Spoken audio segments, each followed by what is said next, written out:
இந்த மிதுன ராசி அப்படின்னாவே மிகப்பெரிய ஒரு பிரபஞ்சத்தை ஆளுகின்ற ராசி அப்படின்னு சொல்லலாம். என்ன சார் சொல்கிறீங்க, சாப்பாட்டுக்கே வழி இல்லாமல் இருக்கிற மாதிரி இருக்கேன், படாத பாடுபட்டுருக்கேன், எத்தனை கடன் இருக்குது, எத்தனை பேர்த்துட்டு நான் திட்டு வாங்கியிருக்கேன், வாழ்க்கையில் எவ்வளோ கஷ்டப்பட்டுருக்கேன் தெரியுமா அப்படின்னு சொல்லுவீங்க. இருந்தாலும் உங்களுக்கே தெரியும் நீங்கள் எந்த ஒரு விஷயத்தையும் சமாளிக்கக்கூடிய திறமை உள்ளவங்க. சரி, அப்படிலாம் ஒன்றும் கிடையாது சார் அப்படின்னு நீங்கள் சொன்னாலும் அடித்து சொல்லுவோம் சார். நீங்கள் உங்களுக்கு பக்கத்தில் இருக்கிறவங்க கேட்டு பாருங்கள், நீ எப்படா இத்தனையும் தாங்கிட்டு வந்த அப்படிங்கிற அளவுக்கு உங்களை வியப்பாக தான் பார்த்துருப்பாங்க. நீங்கள் உங்களுக்கு சாதாரணமாக தெரியலாம், நீங்கள் கடந்து வந்த பாதை, அதை நீங்கள் சொல்லலாம். நான் எவ்வளோ பெரிய கஷ்டங்கள்லாம் தாண்டி வந்துருக்கேன்னு நீங்கள் சொல்லலாம். ஆனால் மனசுக்குள்ளே அதெல்லாம் சாதாரணமாக அதையே கடந்து வந்துட்டேன் அப்படிங்கிற ஒரு தைரியத்தோடு தான் நீங்கள் இருப்பீங்க. இந்த மிதுன ராசிக்காரர்கள் 100 பேர் நின்னாலும் தனித்துவமாக தெரியக்கூடிய ராசி. பலருக்கு நன்மை செஞ்சு பல துரோகங்களை தாண்டி பல நம்பிக்கை இழப்புகளை தாண்டி ஒரு மிகப்பெரிய பிரபஞ்சத்தையே தாங்குகிற அளவுக்கு நான் எவ்வளோ பெரிய விஷயத்தையே பார்த்துட்டா அப்படின்னு சொல்கிற அளவுக்கு ஒரு சூப்பரான ஒரு ராசி இந்த மிதுன ராசி. இந்த ராசியை பற்றி, அவங்களுக்கு நடந்த விஷயங்களை பற்றி, இனி நடக்க போகிற விஷயங்களை பற்றி தான் நம்ம பார்க்க போகிறோம்.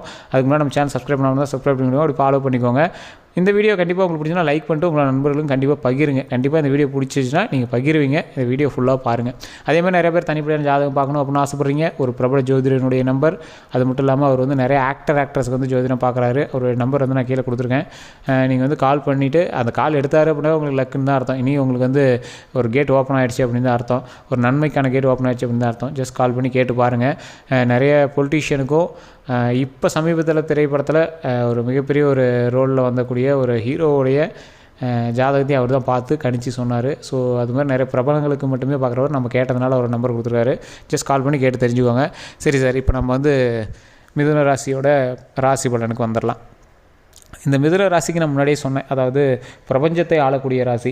சார், இந்த மிதுன ராசியில் இருக்கிறவங்க பெரிய ஒரு போஸ்டிங்கில் இருந்து நான் பார்த்ததில்லை, ஆனால் பெரிய ஒரு ஃபீல்டில் இருந்து நான் பார்த்ததில்லை. ஒரு சிலர் நான் பார்த்துருக்கேன் சார், ஆனால் பெருசாக ஒன்றும் இல்லை. எப்படி பிரபஞ்சத்தை ஆளக்கூடிய ராசி அப்படின்னு சொல்கிறீங்கன்னா, பிரபஞ்சத்தை ஆளுபவர்கள் ஆளுமையில் இருப்பவர்கள் மட்டும் அல்ல, அதை நம்ம முன்னாடி தெரிஞ்சுக்கணும். சரி, இப்போ ஒரு ராஜா இருக்கான் அப்படின்னா, ஒருத்தர் நாட்டை ஆளக்கூடிய ராஜா இருக்கார் அப்படின்னா அவர் எந்த ராசிக்காரனாக வேணால் இருக்கலாம். ஆனால் அந்த ராஜாவை ஆட்டி வைக்கக்கூடிய சில முக்கியமான தந்திரவாதிகள்னு சொல்லுவாங்க. அது குருவாக இருக்கலாம், அந்த அரச குருன்னு சொல்லுவாங்க. அவர் சொல்படி தான் ராஜாவே கேட்பார். ராஜா ஒரு முடிவு எடுத்தார்னா அரச குரு இதை பண்ணக்கூடாது அப்படின்னா அதை ஸ்டாப் பண்ணி வச்சுருவாங்க. அந்த மாதிரி ஒரு கேட்டகரி தான் இந்த மிதுன ராசி. ஒரு நாட்டையே ஆளக்கூடியவரையும் இதை செய்யக்கூடாதுன்னு சொல்லக்கூடிய அளவுக்கு ஒரு மிதுன ராசிக்காரர் இருப்பாங்க. சரி, இப்போ நீங்கள் மிதுன ராசிக்காரராக இருப்பீங்க. அந்த மிதுன ராசிக்காரர்கள் ஏதோ ஒரு இடத்துல வேலையில் இருப்பீங்க. இந்த வேலையில் இருக்கக்கூடிய மிதுன ராசிக்காரர்கள் என்னவாக இருப்பாங்கன்னா, சார் கூலி வேலை செஞ்சிட்டு இருக்கேன், மற்றவங்க பேச்சு கேட்டு நான் பண்ணுற மாதிரி இருக்குது, நான் எந்த சார் ஆள்றேன் அப்படின்னு இருப்பீங்க. ஆனால் நீங்கள் அன்னைக்கு இல்லாமல் இருந்தீங்க அப்படின்னா அந்த கம்பெனியே ஒரு குலுங்கிரும். அந்த மாதிரி தான் இருக்கும். நீங்கள் உங்களை 10 பேர் உதாசீனமாக பேசலாம், இவங்களாம் இல்லைனா என்ன வேறு ஆள் இல்லையா அப்படின்னு பேசலாம். ஆனால் நீங்கள் இல்லாமல் அந்த இடத்த எங்களால் சரவண முடியாது. இது வீட்லேயும் சரி, நீங்கள் வேலை பார்க்குற இடத்துலையும் சரி. நல்லா யோசிச்சு பாருங்களேன். இல்லை, இந்த மிதுன ராசிக்காரர்கள் இருக்கக்கூடிய அவங்களோட ஃப்ரெண்ட்ஸ் சர்க்கிளோ இல்லை ஃபேமிலியோ நீங்கள் பார்த்துருந்தீங்க, நீங்களும் யோசிச்சு பாருங்களேன்.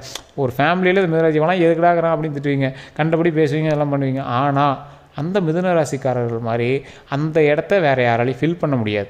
அதை ஃபில் பண்ணணும் அப்படின்னா நீங்கள் பல பேரை இப்போ நீங்கள் அந்த இடத்துல வச்சு பார்க்கலாம். ஆனால் இவர் அளவுக்கு அவங்க யாரும் ஃபிட்டாக ஆக மாட்டாங்க. ஒரு எப்படின்னு சொல்கிறது, ஒரு நட்டுக்கு தகுந்த ஸ்க்ரூ மாதிரின்னு வச்சுக்கோங்களேன், ஒரு நட்டுக்கு தகுந்த ஒரு போல்ட்டு மாதிரி. ஸோ அந்த அளவுக்கு யாரும் கரெக்டாக அந்த இடத்துக்கு செட்டாக ஆக மாட்டாங்க. அந்த மாதிரி ஒரு ராசி தான் மிதுன ராசி.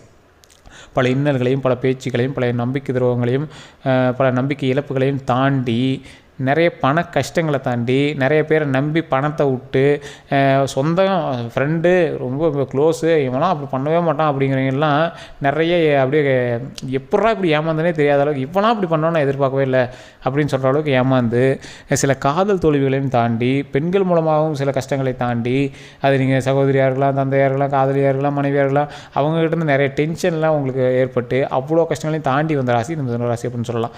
இந்த கடந்த காலங்கள் ஒரு 1.5 வருட காலங்கள்லாம் பார்த்திங்கன்னா, இந்த மிதுன ராசி தாண்டி வந்ததெல்லாம் பார்த்திங்கன்னா, சிலர்லாம் சொல்லுவீங்க சார் எனக்கு பல வருஷமாக அப்படி தான் இருந்தீங்க, இந்த 1.5 வருட காலங்கள்லாம் நீங்கள் தாண்டி வந்து ஒரு பெரிய விஷயம் தான், உங்களுக்கு அவார்டே கொடுக்கலாம். அந்த மாதிரி தான் நீங்கள் சில நாட்களை தாண்டி வந்திருப்பீங்க. அந்த விஷயங்கள் ஒருத்தரால் கணிச்சே சொல்ல முடியாது. அப்படிலாம் ஒன்றும் இல்லையா அப்படின்னு சொன்னாங்கன்னா கூட உங்களை அடிக்கலான்னு தோணும். அவ்வளோ கோவம் வரும். ஏன்டா நான் எவ்வளோ பெரிய கஷ்டத்தை தாண்டி வந்தேன் தெரியுமா, நீ சாதாரணமாக சொல்லிட்டு போயிற, இத்தனை நாள் லாட்ரி அடித்த மாதிரி என்னவோ பேசிட்டு இருக்கிற அப்படிங்கிற அளவுக்கு தான் கோவம் வரும். அது இப்போ நான் சொல்கிறதுல மிதுன ராசியில் 100% பேருக்கு அப்படி நடந்திருக்காது. அதனால் நீங்கள் ஒன்றும் பெருசாக எடுத்துக்க தேவையில்ல. அப்போல்லாம் ஒன்றும் கஷ்டம் இல்லையே சார் அப்படின்னு சொல்கிறீங்க சிலர் இருப்பீங்க. ஏன்னா இது 60% பேருக்கு தான் மிதுன ராசியில் அந்த மாதிரி நடந்திருக்கும். ரொம்ப எக்ஸ்ட்ரீம்லாம் தொட்டுட்டு வந்திருப்பீங்க, என்னடா வாழ்க்கை இது அப்படிங்கிற மாதிரிலாம் தொட்டு வந்திருப்பீங்க. ஸோ மற்றவங்களாம் ஒன்று பெரிய இதெல்லாம் இருந்திருக்காது.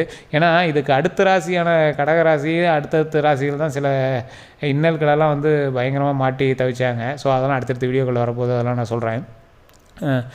இப்போ அவங்களாம் கொஞ்சம் ரிலாக்ஸாக இருக்க போகிறாங்க. அதே மாதிரி இந்த மிதுன ராசிக்கு கடந்த காலங்கள் தான் அப்படி இருந்தாலும் இனி வரக்கூடிய காலங்கள் ஓரளவு கொஞ்சம் ரிலாக்ஸேஷனாக தான் இருக்கும்.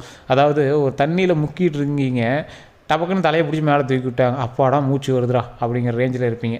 ஸோ அந்தளவுக்கு ஒரு ஃப்ரீயாக தான் இருப்பீங்க. ஆனாலும் அந்த நனைஞ்ச ஈரம் இருக்குல்ல, அந்த ஈரம் கொஞ்சம் காஞ்சால் இன்னும் கொஞ்சம் குளிர் தாங்கும்ல. டக்குன்னு தண்ணியிலேருந்து வெளியே வந்தோடனே மூச்சு விடுறது கொஞ்சம் ஒரு சிரமம் இருக்கும் பார்த்தீங்களா, அந்த ஒரு சிரமம் தான் உங்களுக்கு இருக்குது. அந்த சிரமமும் கொஞ்சம் ரிலாக்ஸ் ஆகிடும். ஸோ உடல் ஆரோக்கியமும் மன ஆரோக்கியமும் இனி வரப்போகுது. செல்வம் அதிகமாக சேரப்போகுது. நிறைய பேர் குழந்தை இல்லாமல் இருக்கிறவங்களுக்கு இனி குழந்தை வரம் கொடுக்கக்கூடிய ஒரு நேரமாகவும் இருக்குது. அதாவது உங்களோட வம்சம் வளர்ந்து வரக்கூடிய ஒரு நேரமாக இது மிதுன ராசிக்கு இருக்குது. ஒரு பேரன் பேத்தியோ இல்லை மகன் மகளோ இது மாதிரி வம்சம் வளர்ந்து வரதுக்கான ஒரு நேரமாக உங்களுக்கு அமைய போகுது. இல்லை சார் திருமணம் ஆகாமல் இருக்காங்க அப்படின்னா ஒருத்தர் இணைவாங்க. அதாவது இது என்ன ஒரு கணக்கு அப்படின்னா, மிதுன ராசி இருக்கக்கூடிய வீட்டில் ஒருத்தர் இணைவாங்க. அது உங்களுக்கு குழந்தையாக பிறக்கலாம், இல்லை உங்களுக்கு திருமணம் ஆகிறது, இல்லை யாராவது ஒருத்தர் உங்களோட வீட்டில் இருக்கிறது, இல்லையா இப்படியும் கணக்கு வரும்.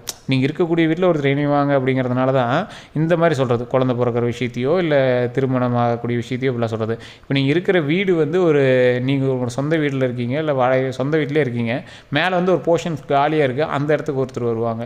ஸோ இது மாதிரி தான் இடத்திற்கு தகுந்தாற் போல் அந்த அமைப்புகள் அமையும் அப்படிங்கிறது. உங்களோட இருக்கிற இடத்துல ஒரு விஷயம் இணைய போகுது அப்படிங்கிறத இது சொல்கிறது. சார் இது சாதாரண சார். ஒருத்தர் சில ஜாதகம்லாம் பார்க்கும்போது சொன்னாங்க, சார் உங்களோட வீட்டில் ஒரு உயிர் இணைஞ்சிருக்கும் அப்படிங்கும்போது அவங்க வீட்டு நாய்க்குட்டி ஒன்று புதுசாக வாங்கிட்டு வந்துருக்காங்க. இந்த மாதிரி விஷயங்கள்லாம் இதோட இணையும். சரி இதெல்லாம் ஒரு ஜோசியமா சார்? நாய்க்குட்டி வாங்கிட்டு தான் ஜோசியமாக இருப்பீங்க. இது உயிர் சம்மந்தப்பட்டது சார். ஒரு கட்டத்தில் உயிர் சம்மந்தப்பட்டது அப்படின்னு சொல்லுவாங்க. மனிதர்களுக்கு மட்டுமே ஜாதகம் பொருந்தாது, அந்த இடத்துல இருக்கக்கூடிய உயிர் சம்மந்தப்பட்டது அப்படின்னு சொல்லுவாங்க. ஏன்னா நிறைய இடங்களில் பாருங்கள், நீங்கள் ஏதாவது வண்டியில் போயிட்டுருப்பீங்க, உங்களுக்கு நடக்க வேண்டிய விஷயம் ஏதோ ஒரு நாய் மேலே அடித்து நாய் இதாக இருக்கும். ஏன்னா அது உங்களுக்கு வர வேண்டிய நேரம் அந்த பக்கம் தள்ளி விட்டுருக்கும். அந்த கெட்டது எல்லாத்தையும் வெளியே விளக்கிட்டுருக்கும் கடவுள். அது கடவுள் மூலமாக நீங்கள் வணங்கிய இறைவன் மூலமாக நம்ம உயிர் தப்பிச்சோம். நம்மளுக்கு உயிரை காப்பாற்றி கொடுத்தது கடவுள் தான். அது நீண்ட ஆரோக்கியத்தை கொடுக்குறதும் நீண்ட ஆயுளை கொடுக்குறதும் கடவுள் தான். ஸோ அதனால தான் பார்த்திங்கன்னா இந்த மாதிரி விஷயத்துக்கும் ஜோதிடத்தில் அந்த விஷயங்கள் மெயினாக சொல்லுவாங்க. இதெல்லாம் எந்த இடத்துல சார் ஜோதிடத்தில் மென்ஷன் ஆகிருக்கும் அப்படின்னா, நீங்கள் நிறைய பேர் கேட்பாங்க, சார் கட்டம் வச்சு சொல்லுங்கள், எதை வச்சு சொல்லுங்கள், அதை வச்சு சொல்லுங்கள். இது காமனாக சொல்லக்கூடிய விஷயமே இது தான் சார். இந்த ராசிக்காரர்களுக்கு இந்த இது இணையும் அப்படின்னா ஏதோ ஒரு உயிர் இணையும், இல்லைனா அந்த வீட்டில் புதுசாக யாராவது ஒருத்தர் ஆட் ஆகுவாங்க. இதன் மூலமாக தான் அந்த குழந்தை உருவாகிறது சொல்லுவாங்க, திருமணம் நடக்கிறது சொல்லுவாங்க. இந்த மாதிரி விஷயங்கள்லாம் இது மூலமாக தான் கணிச்சு சொல்கிறதுங்க. ஸோ இது எல்லாமே இருக்க இன்னொரு விஷயம் என்ன அப்படின்னா, செல்வம் சம்மந்தப்பட்ட விஷயங்கள். சார் நீங்கள் ஏற்கனவே முதலீடு பண்ண ஒரு விஷயம், விற்க முடியாத நிலம், இல்லை பத்திரங்களில் லாக் ஆனது, இல்லை இதில் லீஸுக்கு கொடுத்து லாக் ஆனது, இந்த மாதிரி விஷயங்கள்லாம் கொஞ்சம் கேப் விட்டு வர வேண்டிய நேரமாக இருக்கும். உடனே டக்குன்னு கிடைக்காது. இப்போ நீங்கள் அதுக்காக வெயிட் பண்ணிட்டு இருந்தீங்க அப்படின்னாலும் ரொம்ப மோதி அதுக்காக டைம் ஸ்பெண்ட் பண்ணவும் வேண்டாம். அதிகமாக பணம் கொடுத்தா சரி பண்ணி தராங்க அப்படின்னு அதுக்காக அதிகமாக பணமும் கொடுத்து லாக் ஆக வேண்டாம். ஸோ அந்த மாதிரி விஷயத்தில் கொஞ்சம் கவனமாக இருந்தீங்க அப்படின்னா போதுமானது. ஸோ இது மட்டும் இல்லாமல் நிறைய பேர் கேட்டுகிட்டு இருந்த இன்னொரு விஷயம், சார் கல்வி விஷயங்கள் எப்படி இருக்கும் குழந்தைகளுக்கு அப்படின்னு கேட்பீங்க. கல்வி விஷயத்துலையும் மருத்துவ விஷயத்துலையும் ஜாதகத்தை நம்பவே கூடாதுங்க. இது மெயினாக சொல்லக்கூடிய விஷயம். ஏன் அப்படின்னு கேட்டிங்கன்னா, உடலில் ஏதாவது சின்ன சின்ன உபாதைகள் இருந்தாலும் மருத்துவர் அனுபவிக்கணும். குழந்தைகளுக்கு ஏதாவது கல்வி சம்மந்தப்பட்ட விஷயங்கள் 18 வயசுக்குள்ளே இருக்காங்க அப்படின்னா கண்டிப்பாக அதை நீங்கள் ஜாதகத்தை பார்த்து பண்ணக்கூடாது. குழந்தைகளுடைய மனப்பான்மையும் உங்களுடைய ஃபெசிலிட்டி தகுந்த மாதிரி அதை பண்ணிக்கணும். இதுதான் முக்கியமாக நம்ம சொல்ல வேண்டியது. அது ஒரு டிஸ்க்ளைமராகவே சொல்லிக்கிறோம்.